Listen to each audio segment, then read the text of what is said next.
Very nice against Puck too, which might be like counterintuitive, but Puck really hates to play against just damage in an area. And if he goes forward, starts tanking ward damage, gets hit once, gets hit by the Nova, you can't avoid that damage because it ticks for so long.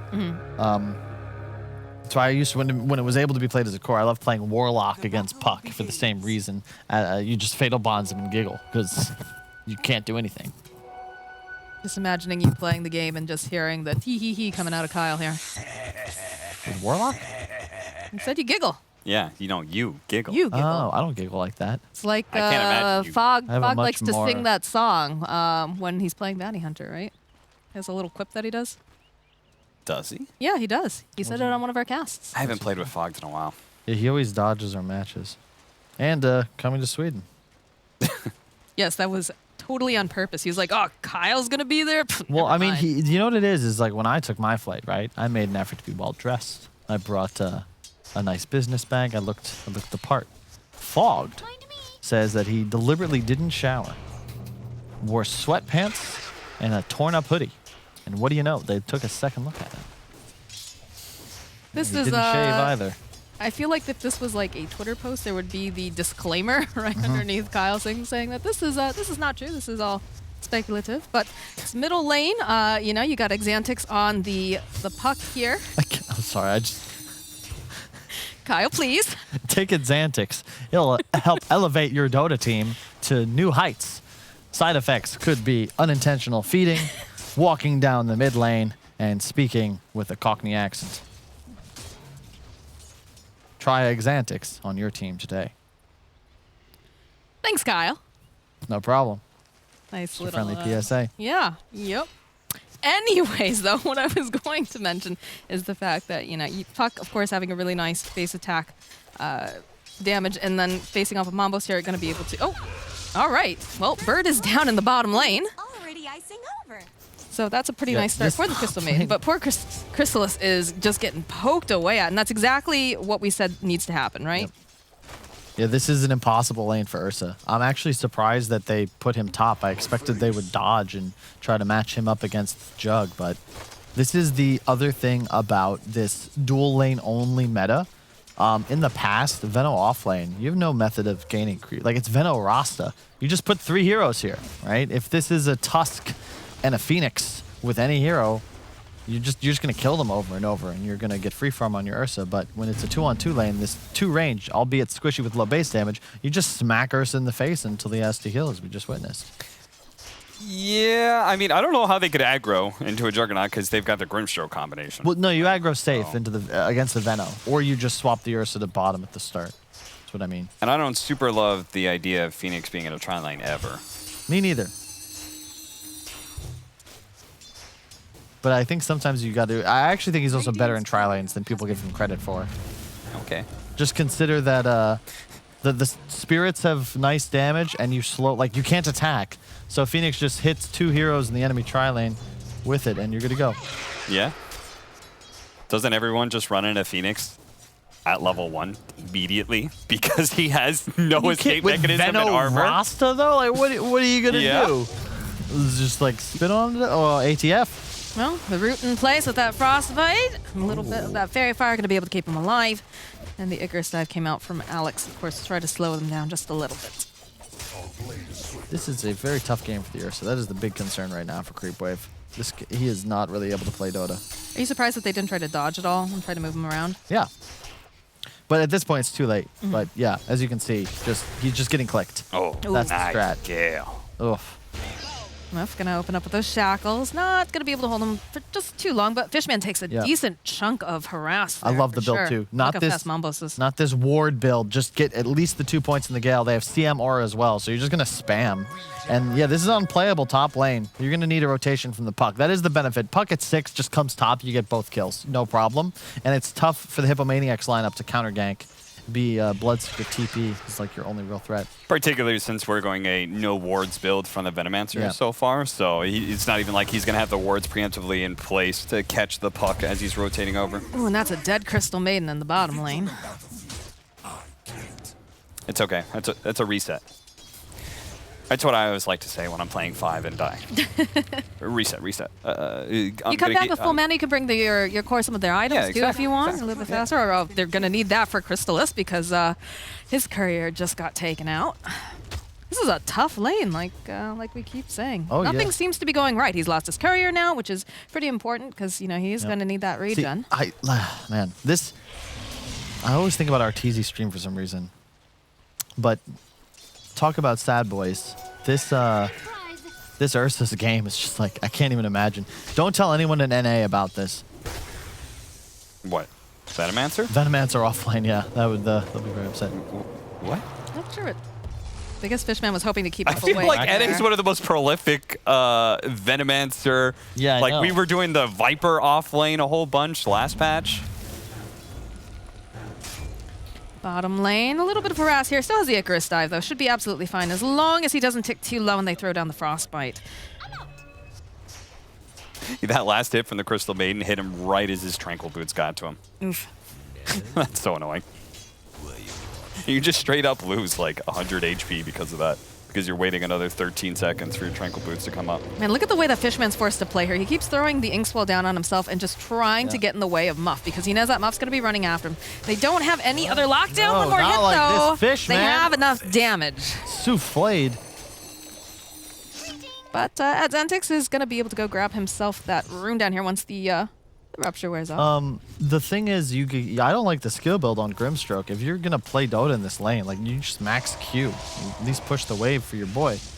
Yeah, they just double Q the lane every time, right? Nice Spirit back with the slow. He's already used the spin. This is not looking great for Creel, though they do have the Frostbite. Crystal Maiden, she's poking away over here at Nice this Mars. job. Alex trying to find Curry. One more hit. Oh, it still is enough with the Fire Spirits. And now Sadie forced to run away. Huge kill. Curry just a little too spicy for his own good there. Tries to get aggressive. If he's 6, I love the move, but why not just wait till 6? You're winning the lane. That's a very nice spear indeed. This is oh god. Yeah, what can Crystallis do here? I think this is becoming one of those lanes that Shadow Shaman almost doesn't want to be in anymore. Dead Maiden. But where else would he go? That's the thing. It's my only big question mark. I'm okay with him stacking the triangle during this time. I'm okay with a rotation into mid to sit behind that. Like, I'm okay with any of those things. I think a big thing about the last 2 patches have been supports not being unnecessarily in lane. Yep, no, it's a good point, because if you stack Ancients, Veno Wards I love because they do piercing damage to neutrals, so they do more than hero attacks. So you can even do a triple Ancient stack with level 3 wards quite easily. And instead, they're in some trouble. Tifek just a little bit too far here. Xantix, like we talked about, opens up, has the Dream Coil, and it's just an easy, quick pick-off for the puck. Deny. So yeah, that was always an inevitability, right? And that's the concern you have as this Veno offlane. And now, something we don't see very often. This used to be a thing, but it's just not good anymore because most of the time you want to be pushing lane. I want to see Ursa just freeze the lane top. You know, let Veno play here if he's willing to cross where that tower has died. But otherwise, you can just chill. Because there's really nowhere for the Veno to play if not this top lane. And that becomes unplayable for him once he gets past the safety of that ward he's got. Oh, that's not true. You can play mid. That's what Venomancers frequently do, right? Just set up a ward wall mid lane. Puck wants to be in the mid lane constantly. He's going to get silenced here. He is silenced. He's frostbitten up. Even that Fairy Fire not going to be enough to save him. Fishman trying the best he can using that Inkswell, but I think, nope, he's managed to get out. That was beautiful. The fact that they made such a heavy rotation with the Venomancer behind it, so they're going to be able to put a lot of pressure on this mid tower, which you desperately want to be able to keep alive anyway.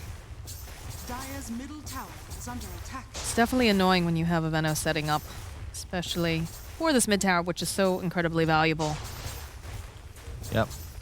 Venomancer. I mean, I just don't like how low level he is. I would have really liked him to try and make this maneuver at the 10-minute mark. He could be level 7, probably even level 8 by then. Maxed out the wards. Yeah, I don't like the fact that they're staying here right now. Like, make that move and then rotate back up, like, whether it's one of the supports taking over that bottom lane. Like, I don't think you give that tower up for free necessarily. Jug is where he's supposed to be, which is occupying the enemy top lane. But because there's Juggernaut, he could still be in a safe lane. Yep. Right? They actually have limited initiation on him. And you're not really, you can't push into Grimstroke puck. That's why the mid play isn't ideal just yet. If you get maxed out wards and set this up with the catapult, take command of the area and then smoke to it, it works. But you know, you don't ever want to be in a spot where Veno and a couple heroes are just slowly attritioning down a tower. It just takes too long and you give up too much value around the map. Overall, I really like what Hippomaniacs is doing, though. It feels like they're being very active. They're taking the strength that they got from their laning phase and putting pressure. It feels like Creepwave is constantly having to respond to everything Hippomaniacs is doing, which is what I wanted them to do, set the tempo of the game. Yep. Level 6 on the Phoenix now, so this mid push just became much harder. And now it's all about finding a favorable fight. If you are Creepwave, Hippomaniacs will effectively always be able to out-damage trade you if you're not in a scenario where it's at least like a 3-on-3. But now you've got Mars Arena ready, Coil's ready, Egg is ready. You get these spells off on 2-3 heroes, and those 2-3 heroes are dead. Grimstroke, still only level 4, but not too much to combo with his leash. That's fine. He's got his big brothers here to do most of the setup and damage for whatnot. So here comes the puck. I think they had vision of him off of that ward, so they should know about this. Maybe Muff will die, maybe not. it looks like they're not too interested. They just want to secure up this bottom T1. Good. Give up that tower. Put pressure on mid right now. Like, if you don't want to fight into that puck at the safe lane, which I think is probably too risky of a move right now, just immediately rotate your heroes from bottom into mid. TF making his way over, as is that puck. Interesting maneuver.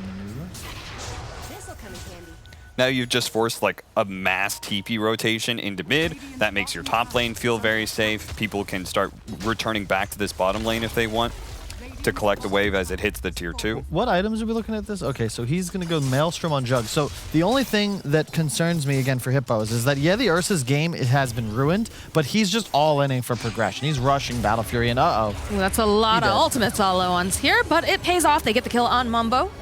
Sunray just trying to do a little bit more damage. But now you don't have to worry about the Dream Coil or the Mars Arena for a little bit. You still have the Phoenix Egg, though, right? Yeah, I know, I understand the reasoning, but there's just too many heroes mid right now. If you were going to make this play, like Jug had to be there, you've got to be killing the tower. You dive for kills and push. You can't just spam wards in front of it as Puck and Grimstroke spam spells.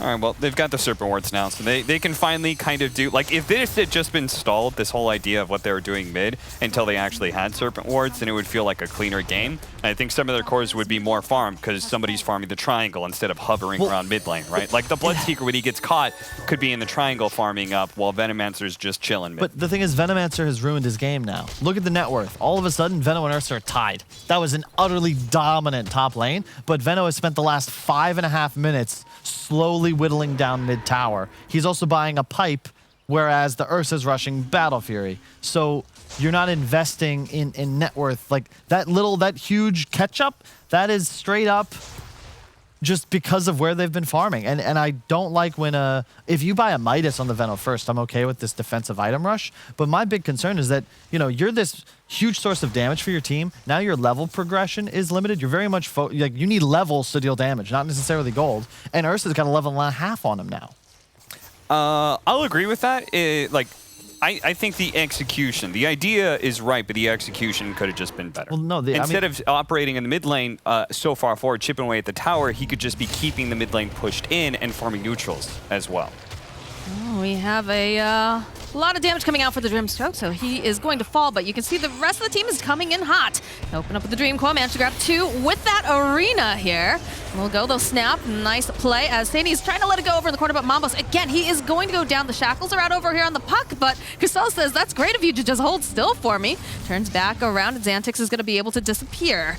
As now Sandy throws out the Frostbite. They're still trying to kite this Ursa. Looks like he's going to be just fine, though. Oh, now that was good execution from Alex. It should have hopefully been a little more to the left, would have done more damage to the players in the arena, but you're okay with that. Trading spells. You keep killing the Bloodseeker.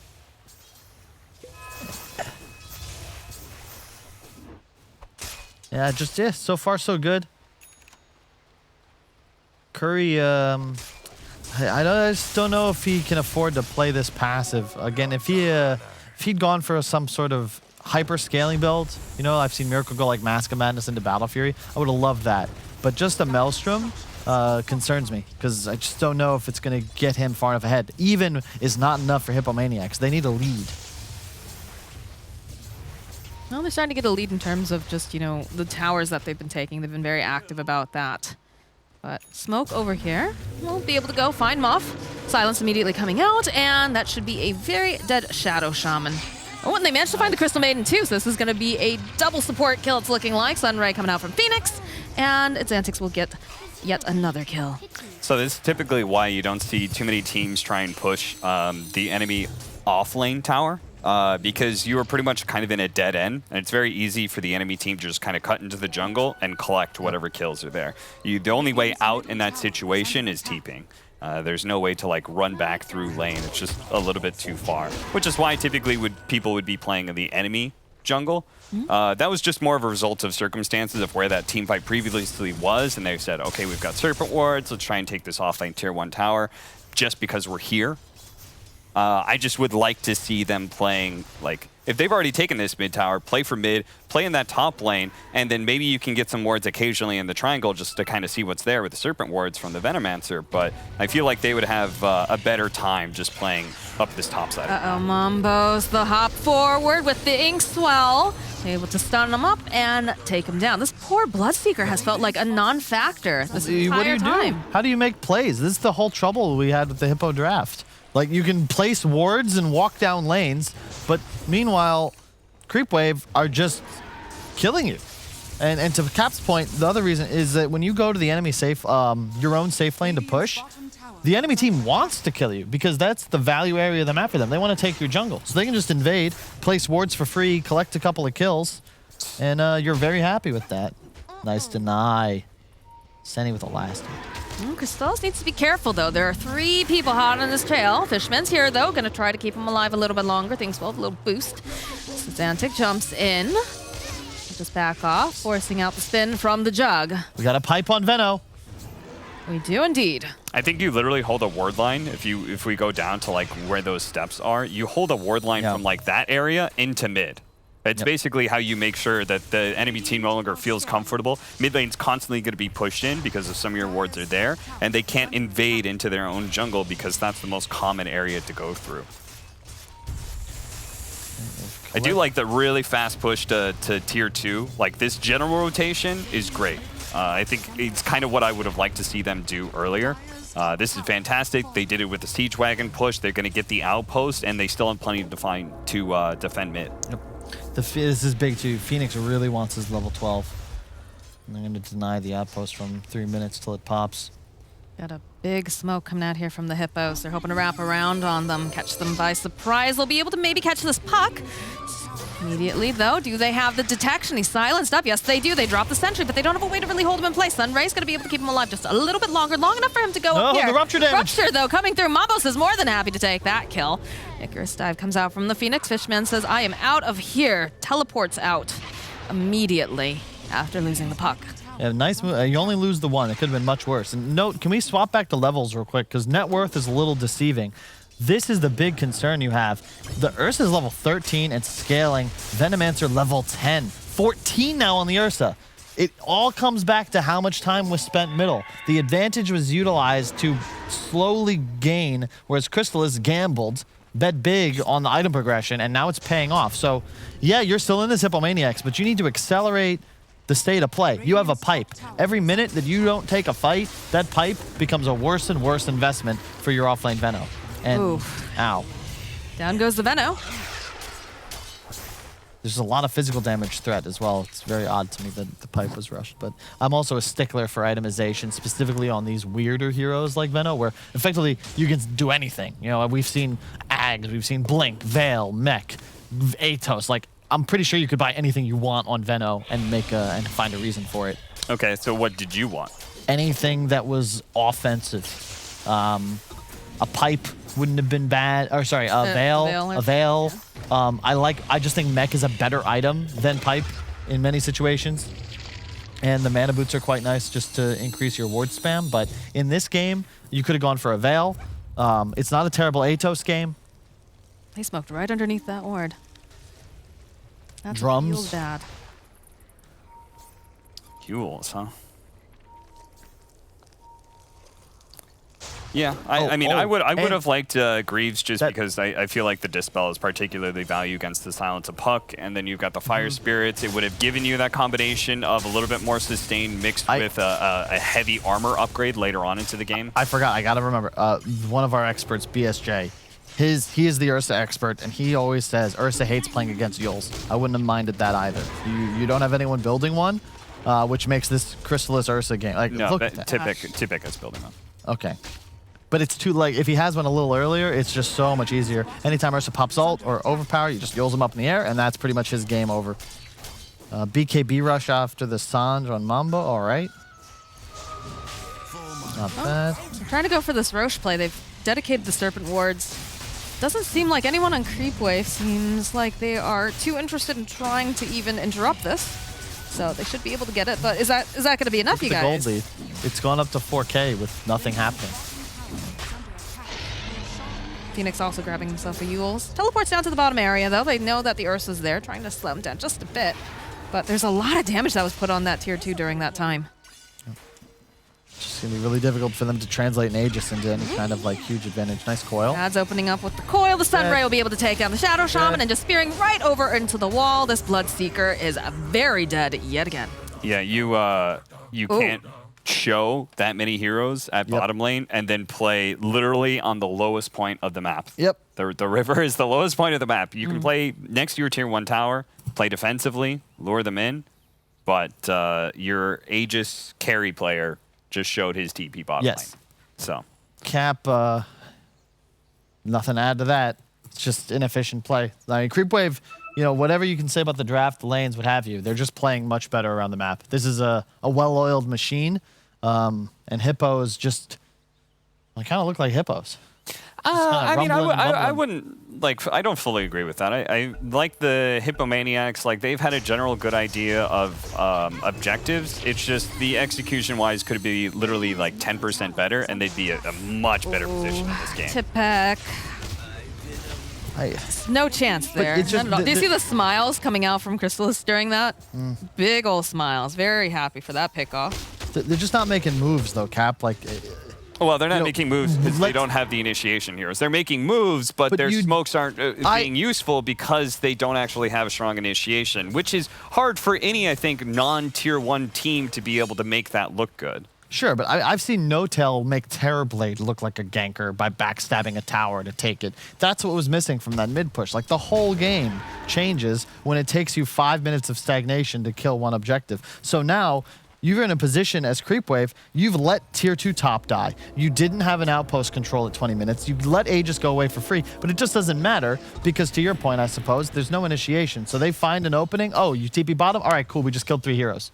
Like, we're farming an extra 500 gold per minute. We're getting more experience on the map, and we're going to have our BKBs first. Yeah, I mean, I think that... Oh, my God. Naturally... 15K experience. That's insane.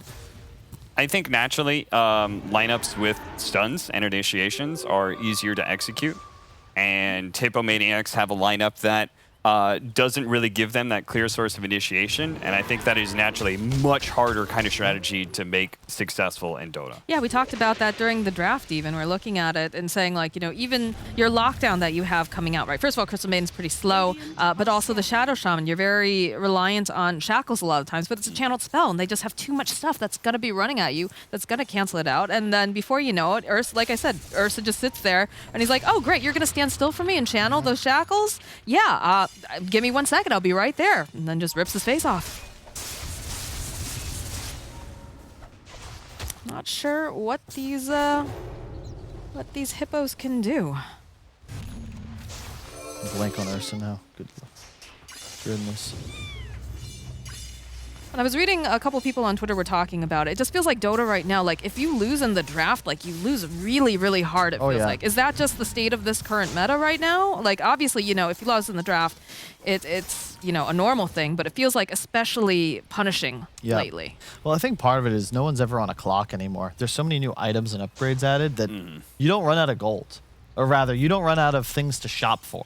So previously, you'd feel like after like that 4th, 5th item, it's like, oh, I can get something that makes me deal a little more damage, but maybe that's it. But items like Arcane Blink is just absurd. The overpowering Blink the upgrades to Yules even late game where you can save an ally. Nice pack. Style. This is nice. They found him over in the corner and rooted him up just as he was about to Icarus dive.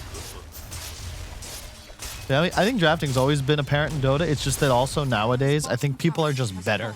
So the better a team is, even against like good competition, you see this in tier 1 matches as well.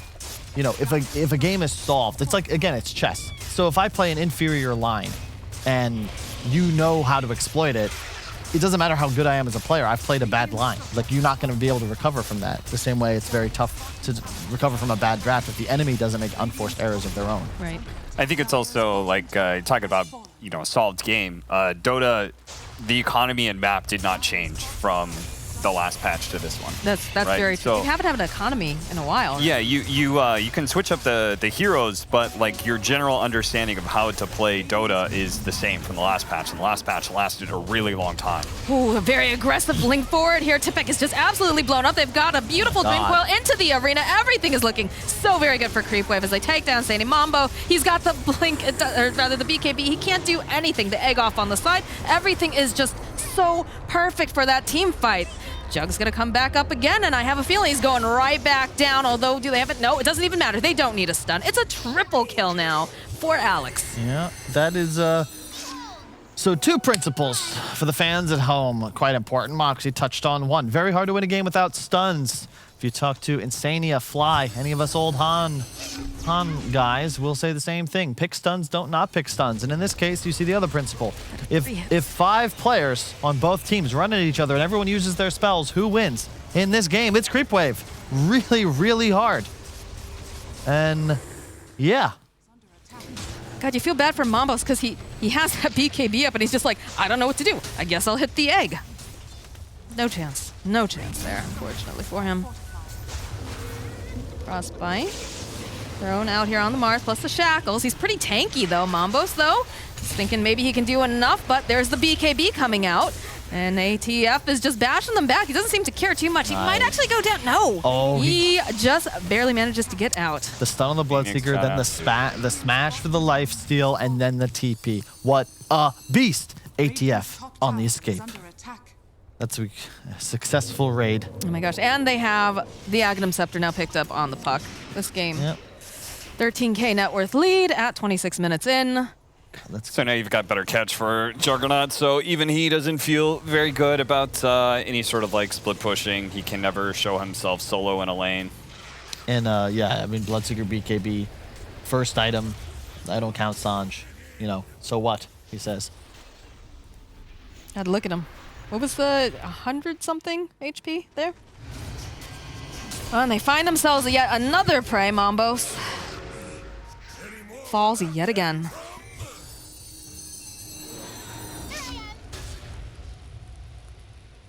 So what's their hope at this point, Kyle? What's their hope? Because it's very grim right now, obviously. That the Adzantix prescription starts to give some unexplained side effects, you know?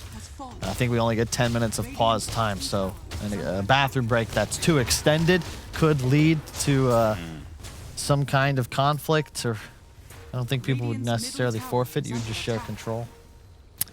That doesn't sound like oh, Crystal Maiden, the arena catches 2 of them. Just Omar, he just runs in. We talked about how aggressive this guy is. There's a chicken being tossed out. They've got the shackles over on the other end. Sandy goes down. Tipik goes down. Tipik buys back again. Egg over on the back line. They do finally manage to take down Fishman. Castalis and ATF are now fleeing here. Castalis just gonna BKB TP out. Should be absolutely fine. Alex looks like he's out as well, right around the corner. The only one they lose is poor Fishman, who has been told he is as useful as a creep. Just use 2, find 2 heroes, use all spells on them, they will die, and yeah, they end. It's just unplayable. I keep harping on this, but I really think that this game, it's not his fault, but look at Tipek on the Venom's net worth, and then look at the Ursa. Consider how well that lane went. The pipe into Yules, like, you don't scale with a pipe first. It doesn't give you stats. It doesn't give you the, you know, you're not losing health. You're not getting mana regen. Like, it's just not good. All right, Kyle. I can stand it for the first 15 minutes. If you go, look at this Ursa's net worth and look at this Venomancer's net worth. They're different heroes, dog. You gotta chill out. But like, you're literally comparing a Battle Fury carry hero to a 3 Guys, there's position. a team fight, please. Nah, it's not really a team fight. They're just gonna chill. Okay, it's not a team fight. Cool, yes. All right. Anyways, they managed to take down Mambos yet again. They're going to take down the Crystal Maiden. Typic also going down. He was already had bought back. So it is, of course, a dieback, and they're going to put pressure on the tower. So 3 heroes die. It didn't look like a team fight, but Moxie was right. That was a team They thought Pretty they much could a make the jump on slaughter. Crystallis. They saw that there was, you know, an Ursa Bear kind of by himself, but they didn't realize that Xantix was sitting in the back lines. You should know better, right? You should know that this guy, I guess maybe they think, oh, he's so overconfident. He's so overconfident, maybe he's here alone, maybe we can get this kill. But nope, immediately, the rest of the team is there. And they just wipe out 3 of them right away. Well, they're not calling GG. Every game counts, Cap. I mean, maybe, you know. Abyssal Blade online now for Ursa. This is, was already looking pretty darn hard, but it's looking even more impossible now. Have an Owen play Ursa. It's a good hero. Because it runs at people? Yeah, again, when he says, can we fight? You can say yes. I think it's rather telling that all the top carries in the patch nowadays seem to have a de facto item built. Big believer that items kind of dictate the pace of the meta. And you consider like Troll, Wraith King, like these heroes have a little bit of versatility, but for the most part, there's 2 scripts to the game, and you go items based on that script. Oh, we're gonna let him live this time. Thought for sure. Oh, they even go and they sent out a tip here for his own carry. Double damage rune over here on Curry, but who's he gonna catch, guys? In fact, they think they're going in after him. Got the Abyssal Blade online. Do you have the rest of the supports? I heard the Dream Coil go off. I hear, yeah, there it is. There's going to be Omni Slash finally taking down Crystallis. It's like over on the back lines. Oh, Curry spinning around. They managed to get the egg, but they're running away from it now as ATF just chasing down Curry. He wants to get this. Yes, he'll be able to go use the arena, spin him to the wall. And yeah, he got a kill, but is going to fall for the Sunray coming out now from the Phoenix. And get that ultimate off here, leashing up the 2 of these guys. They'll be able to take down Curry. They take down Muff. And Alex is trying to TP out here. Looks like he's going to make it out just in time. ATF is godlike with a triple kill, and he's still going for more. He wants Mambos. He wants to peck. Fishman is going to fall, though. And okay, yes, we're getting some of that slow coming out from the Venomancer, like we talked about, but he just pins him right over to the tree. I don't know if you can fight the God of War here, guys. He's looking pretty strong. Mambo's trying to fight, and again, Fishman, he's back up. BKB comes out from Mambos. The silence, they do finally take him down. 9 times kill streak. But it took quite a lot to get there. Did Alex have egg on cooldown? I swear egg was up. Did he use that? I thought he used it at the start. Okay, never mind. Well, good fight.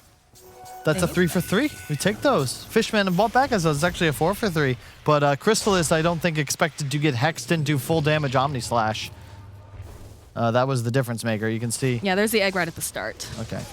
I was saying that they were running away from it too. I think that's the first time we actually got to see like the Omni Slash put in some real work besides just killing a support.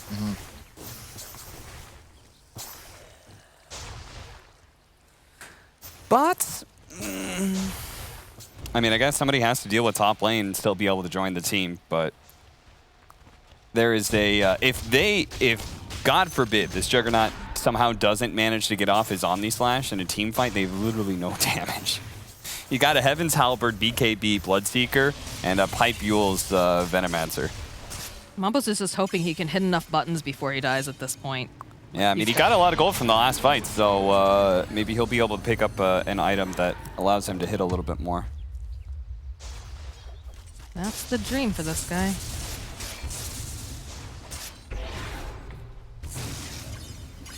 $20K net worth lead right now at 33 minutes. That's didn't an oof. But, you know, we're seeing signs of life coming out from the Hippos. 'Tis but a scratch.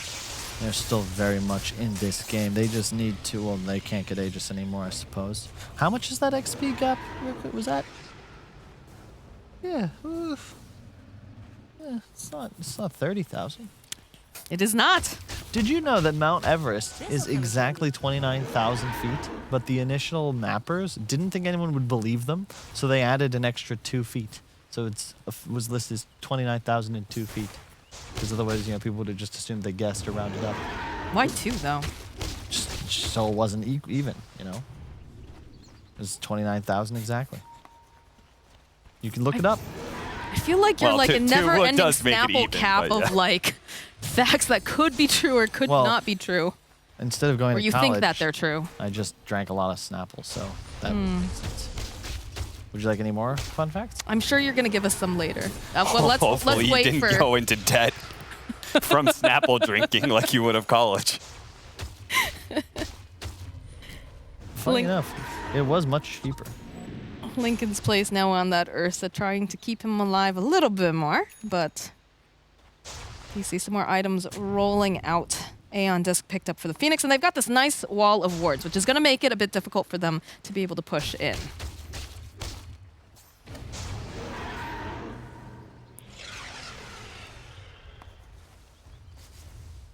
A little bit of a stalemate, though, right now, currently.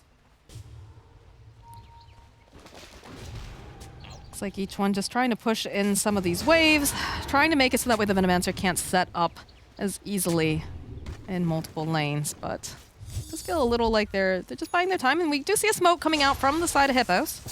The gem gets picked up on the Grimstroke as well. Would have liked this smoke to happen 30 seconds sooner. Maybe they didn't have one yet, but bounty runes are spawning, right?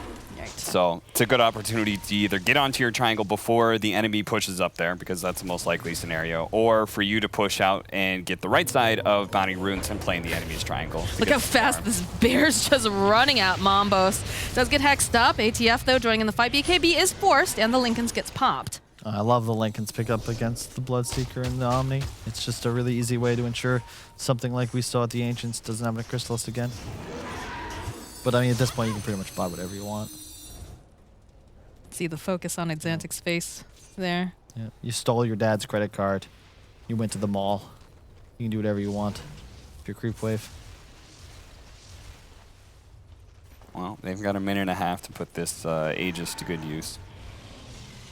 I mean, are you too upset even if you don't end up using this Aegis, right? Because you're going to be having new tier items coming out soon for neutrals, and you've taken over the economy of the map at this point. They can't get out. I mean, especially when I'm watching Hippomaniacs, like, nobody's actually even trying to take some risky farm. They can't. Have you seen the way that this bear's just barreling at them? That's terrifying. Yeah, I mean, you've got to have somebody who goes out and runs down a sideline and plays inside of trees and nukes creep waves, you know? This is what's going to happen. It's Mombos, and Mombos repeatedly, like, you know, he has a BKB.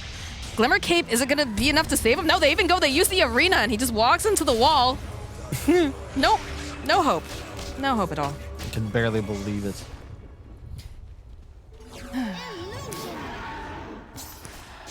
You got Aegis now. Another 1 minute, so just kill those wards. The best defenders. Yeah, because you know if Tipek goes anywhere near that, he is absolutely dead, although Curry also standing nearby. But how do you get in there without immediately getting blown up?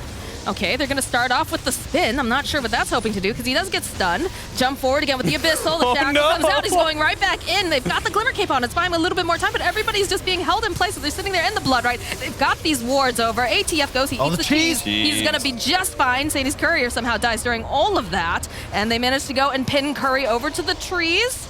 They haven't been able to go and get the final hits off, though, for any of these kills. It's Mombos running in fast. He's ATF, but Crystalsi follows up. He's got his own BKB. He's got that Abyssal. He's going in again, chasing after this poor Crystal Maiden. Sadie says, please go away. And again, they pop back out again. Mombos, he wants to go in. He's so speedy right now, but he just cannot afford to go in there and just die. Yeah, they're getting further and further ahead. They're just, you can't really dive tier 4s into a team like Hippos without BKBs active and your big spells.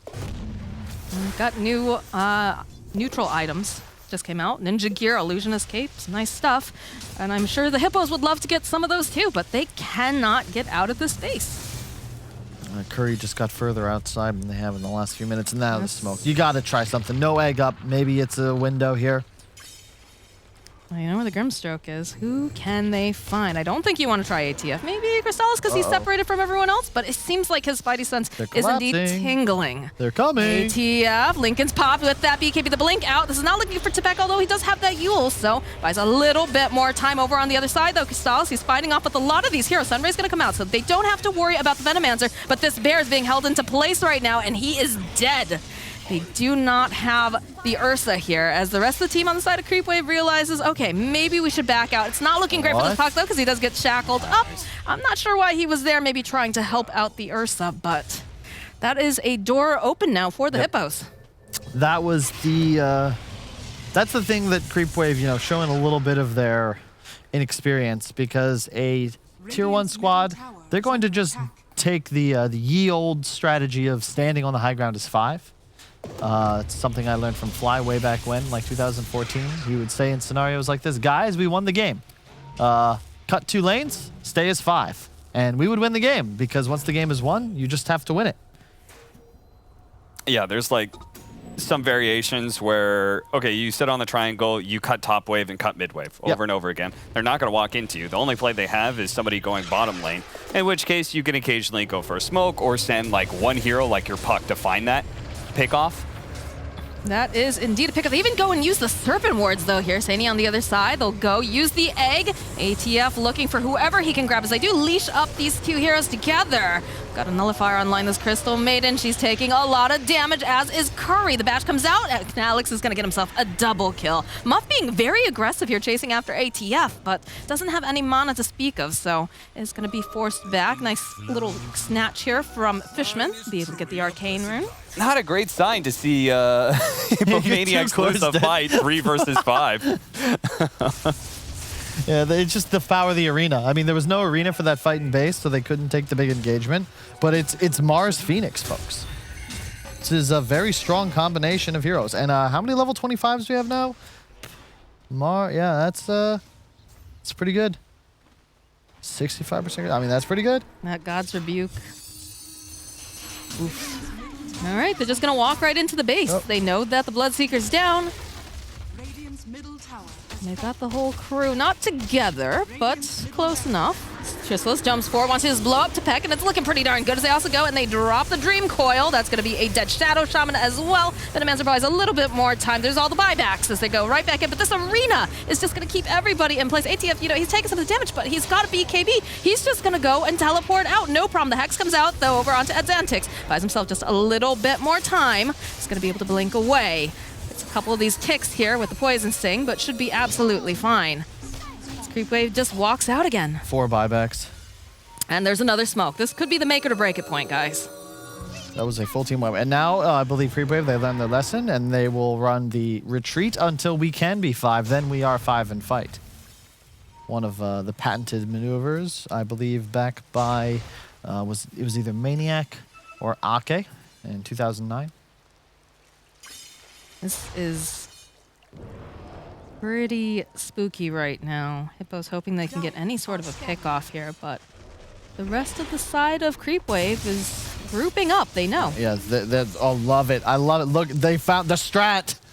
They know what to do now. Even just in case. We will fight them from the trees. Take down those mental illusions. Yep. Cooldown's up. We're 5. Let's chill. We'll walk at them. Pop the smoke. This is closing out a game right here. No chances. No messing around anymore. Ursa leading the charge. We'll find Tepek. Maybe no. He goes down.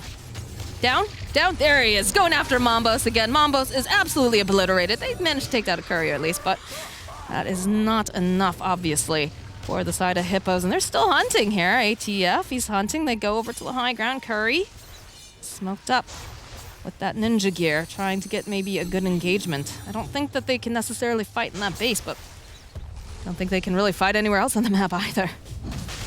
Into the Roche pit they go, though. Creepwave going to just ensure that they have the definite advantage here with an Aegis cheese and all of that other good stuff. Down it goes.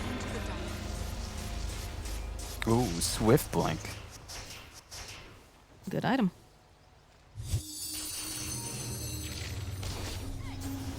All right, it's go time.